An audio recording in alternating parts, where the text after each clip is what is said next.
देशभर जिकडे तिकडे भाजपाची चलती असताना काँग्रेस पक्ष मात्र अस्तित्वासाठी झगडतोय आणि याला खरं तर काँग्रेसच जबाबदार आहे. लोकांना रॅलीतून उचलून नेण्याचा प्रकार हा त्यांच्याकडून सुरू झाला. आता प्रतिभांना येऊन सुद्धा 6 वर्षच झाले की माझा मतदारसंघ आणि माझा मतदारसंघ म्हणजे मला कोणी ठरत नाही. ये जिम्मेदारी वर्षा गायकवाड को लेनी पड़ेगी. पक्षात काय वाद चाललेत बघा. याच्यामुळे काँग्रेसमध्ये कोणी खरं तर राहायला तयार नाहीये. जिंकण्याची खात्री नाहीये. शिवाय काँग्रेस नेते आणि निष्ठा यांचा दूर दूरपर्यंत कुठलाही संबंध नाही. मुख्यमंत्री पद उपभोगल्यांनी सुद्धा कशा उंदरासारख्या इतर पक्षांमध्ये उड्या मारल्या हे देशभर आपण आतापर्यंत बघितलेलं आहे. अशा निष्ठाशून्य पक्षाची वाताहत होणार नाही तरच नवल. पण जरा थांबा. एवढी सगळी सरंजामशाही घराणेशाही सुरू असलेल्या निवडणुकीच्या काळातही सिरियसनेस नसलेल्या अशा काँग्रेस पक्षाला मतदारांनी काही ठिकाणी पुन्हा संधी दिलेली आहे. अर्थात त्या संधीचं सोनं करतील ते काँग्रेस नेते कसले. विजय मिळाल्याच्या नंतर तो पचवता सुद्धा येत नाहीये काँग्रेस नेत्यांना. कदाचित पराभव अंगवळणी पडलेला असावा. महानगरपालिका निकालानंतर काँग्रेस पक्षामध्ये काय हमरीतुमरी चालू आहे याचं विश्लेषण आपल्याला या व्हिडिओमध्ये करायचं आहे. सो पूर्ण पहा. तुमचंही मत कमेंटमध्ये येऊ द्या आणि चॅनलला सुद्धा सबस्क्राईब करा. नमस्कार, मी प्रदीप. मूड फ्रेश करणाऱ्या मराठी मूडमध्ये आपल्या सगळ्यांचं स्वागत. आता प्रतिभांना येऊन सुद्धा 6 वर्षच झालेत, पण अख्खा जिल्हाच माझा आणि मी म्हणेल तसं होईल असं होणं शक्य नाही. कोणी ते कुठल्याही पक्षाचं नेतृत्व ते मान्य करणार नाही. आणि माझा मतदारसंघ म्हणजे मला कोणी ठरत नाही. कोणाच्याही मतदारसंघात माझ्याही मतदारसंघात येऊन थोडासा जातीचा विषय काढून विधानसभेच्या निवडणुकीच्या पूर्वी त्यांनी जे काही केलं ते मी विसरून गेलो आणि आम्ही एकत्र आलो. मला खूप त्रास झाला त्याचा. लोकांना रॅलीतून उचलून नेण्याचा प्रकार हा त्यांच्याकडून सुरू झाला आणि त्याच्यामुळे राहिलेले जे नगरसेवक आहेत ते कुठेतरी सेफ राहिले पाहिजे म्हणून मी माझ्या देखील नगरसेवकांना मग सोयीनुसार ठेवले. सगळ्यांनाच मी सांगितलं, सगळ्यांशीच मी बोलली की माझा मतदारसंघ इथला जो काही निर्णय असेल तो निर्णय मी घेईल. मी कोणाच्या मतदारसंघात ढवळाढवळ करत नाही. त्यांनी देखील माझ्या मतदारसंघात ढवळाढवळ करू नये. ये जिम्मेदारी वर्षा गायकवाड को लेनी पड़ेगी और इस्तीफा उनको देना पड़ेगा. बिल्कुल देना पड़ेगा. ही काँग्रेसच्या नेत्यांची एकमेकांच्या बद्दलची वक्तव्य. इनमीन 2-4 ठिकाणी काँग्रेसला जरा बऱ्या जागा मिळाल्यात, पण त्या सुद्धा त्यांना स्वीकार नाहीयेत की काय माहीत नाही. म्हणजे नेहमी हार होते म्हणून तसंही एकमेकांच्या वरती ढकलाढकली करून काँग्रेसचे नेते वेळ मारून येत असतात. पण जिंकल्यावर सुद्धा हमरीतुमरीवरती आल्याचं तुम्ही कधी ऐकलं होतं का, हा आमचा प्रश्न आहे. राज्यातल्या काँग्रेसने हे करून दाखवलेलं आहे. इतर ठिकाणचं राहू द्या, फक्त 2च उदाहरणं बघा. पहिले म्हणजे चंद्रपूर आणि दुसरं मुंबई. 66 जागांच्या चंद्रपूर महानगरपालिकेमध्ये काँग्रेसच्या 27 जागा निवडून आल्या. भाजपापेक्षा फक्त 4 जागा. काँग्रेस येथे स्वतंत्र लढली होती. अंतिम आकडे पाहिले तर चंद्रपूरकरांनी स्पष्ट बहुमत कुठल्याच पक्षाला दिलेलं नाहीये. थोड्या जागांचा फरक पाहता भाजप आणि काँग्रेसने एकमेकांवरती जर समजा टीका केली असती तर आपण समजू शकलो असतो. पण काँग्रेसमधलेच लोक एकमेकांची मापं काढतायत. प्रतिभा धानोरकर विरुद्ध वडेट्टीवार. खासदार प्रतिभा धानोरकर आणि आमदार विजय वडेट्टीवार यांच्यातला वाद निवडणुकीच्या नंतर अक्षरशः हमरीतुमरीवरती आलेला आपण सगळ्यांनी बघितला. तेच वडेट्टीवार ज्यांच्याबद्दल अशी चर्चा आहे म्हणजे होती की ते भाजपामध्ये जाणार आहेत. अजून तरी ते गेलेले नाहीयेत आणि त्यावरती आम्ही त्यावेळी व्हिडिओ सुद्धा बनवलेला होता. बघितला नसेल तर नक्की बघा. तर हे वडेट्टीवार भाजपाच्याच अनुषंगाने पुन्हा एकदा चर्चेत आलेले आहेत. वडेट्टीवारांनी माझे नगरसेवक पळवले असं प्रतिभा धानोरकर बोललेल्या. माझे म्हणजे कोणाचे?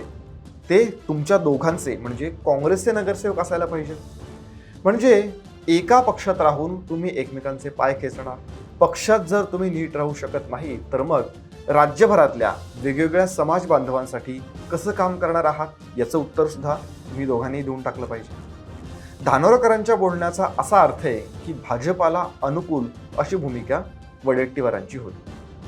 आता वडेट्टीवारांनी धानोरकरांवरती पलटवार केलेला आहे. ते काय म्हणतात? पक्षापेक्षा वैयक्तिक मताचा विचार त्या करतायत, त्या म्हणजे प्रतिभा धानोरकर. आपण बोलू तेच होईल अशी अपेक्षा कोणीही करू नये. खासदार झालो म्हणजे काय जिल्ह्याचे मालक झालो आहोत असं कोणी समजू नये. हा तो शाब्दिक वार होता. पण नगरसेवक किंवा कार्यकर्त्यांना गाड्यांमधून घेऊन जाणं, कुठेतरी अज्ञात ठिकाणी ठेवणं किंवा डांबणं या गोष्टी ज्या निकालानंतर झाल्या त्या आक्षेपार्हच आहेत. काँग्रेसही यामध्ये मागे नाहीये आणि हे सगळं यामधून दिसून आलेलं आहे. चंद्रपुरात काँग्रेसमध्ये सरळ सरळ विजय वडेट्टीवार आणि प्रतिभा धानोरकर असे 2 गट पडलेले आहेत. तिकडे भाजपामध्ये सुधीर मुनगंटीवार आणि किशोर जोरगेवार यांच्यात मागच्या काही दिवसांपासून वाद आहेत. त्यामुळे तिकडे देखील 2 गट आहेत. या राजकारणाचा परिणाम असा आहे की चंद्रपुरामध्ये कुणालाही स्पष्ट बहुमत नाही. त्यात आरक्षण सोडत जाहीर झालेली आहे. यानुसार चंद्रपूरचं जे महापौर पद आहे ते ओबीसी महिलेसाठी राखीव आहे. वडेट्टीवारांनी अर्थातच या सोडतीचं स्वागत केलेलं आहे. पण गटातटाचं काय? तिकडे बहुमताचा पत्ता नाहीये आणि आपल्या गटाचा महापौर होण्यासाठी फिल्डिंग मात्र जोरात सुरू झालेली आहे. प्रदेशाध्यक्ष हर्षवर्धन सपकाळ यांना शेवटी यामध्ये हस्तक्षेप करावा लागला. त्यानंतर कुठेतरी वडेट्टीवार थोडे नरम झाले. पक्षासाठी हात जोडायलाही तयार आहे असं कॅमेऱ्यासमोर ते बोलले. आता बघूया काय होतंय ते. आता सेटलमेंट काय झाली आहे बघा. तर एका गटाला महापौरपद आणि दुसऱ्या गटाला स्थायी समिती अध्यक्षपद. फक्त पदांसाठी भांडणं.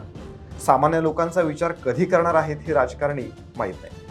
काँग्रेस स्वतंत्र लढली होती पण बहुमत मिळालं नाही. आता उद्धव सेनेला सोबत घेणार आहेत. त्यांच्या 6 जागा आहेत.